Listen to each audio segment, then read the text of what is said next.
শান্তি 13 ডিচেম্বৰ 2024 সাকাৰ মহাবাক্যৰ সম্পূৰ্ণ সাৰ কথা।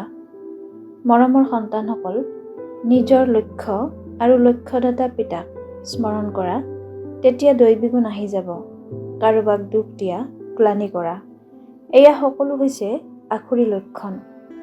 প্ৰশ্ন: পিতাৰ তোমালোক সন্তানসকলৰ প্ৰতি বহুত উচ্চ মৰম আছে, তাৰ চিন কি?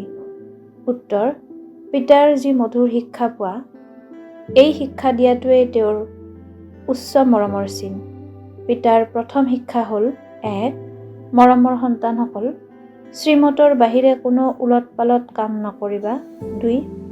তোমালোক হৈছা বিদ্যাৰ্থী, তোমালোকে কেতিয়াও নিজৰ হাতত আইন তুলি ল'ব নালাগে। তোমালোকে নিজৰ মুখেৰে সদায় ৰত্ন উচ্চাৰণ কৰিবা, পাথৰ নহয়। ধাৰণাৰ বাবে মুখ্য সাৰ: 1. কোনো ধৰণৰ নীতি বিৰুদ্ধ, শ্ৰীমত বিৰুদ্ধ আচৰণ কৰিব নালাগে। নিজে নিজক শুধৰাব লাগে। চি লেতেৰা মনুষ্যৰ পৰা নিজক চম্ভালিব লাগে। 2.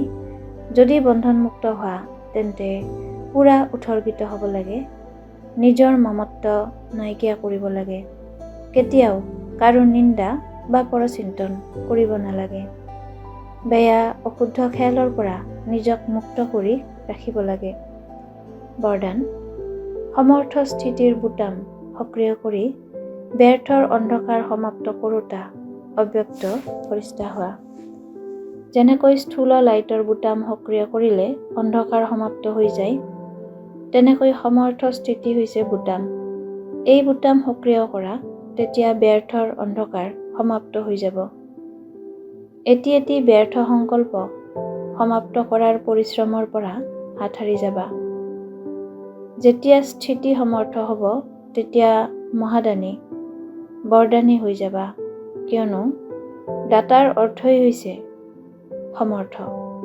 সমৰ্থজনেহে দিব পাৰে, আৰু য'ত সমৰ্থ আছে, ত'ত ব্যৰ্থ সমাপ্ত হৈ যায়। গতিকে এইটোৱে অব্যক্ত ফৰিষ্টাৰ শ্ৰেষ্ঠ কাৰ্য। শ্লোগান: সত্যতাৰ আধাৰত সৰ্ব আত্মাৰ অন্তৰৰ আশীৰ্বাদ প্ৰাপ্ত কৰোঁতাজনেই ভাগ্যৱান আত্মা। সদায় সন্তুষ্ট হৈ থাকি সকলোকে সন্তুষ্ট কৰি সন্তুষ্ট মনি হ'বলৈ আজিৰ অব্যক্ত সংকেত। যিসকল সন্তুষ্ট মনি, তেওঁলোক মনেৰে, অন্তৰেৰে সকলোৰে প্ৰতি, পিতাৰ প্ৰতি, ড্ৰামাৰ প্ৰতি সদায় সন্তুষ্ট হ'ব।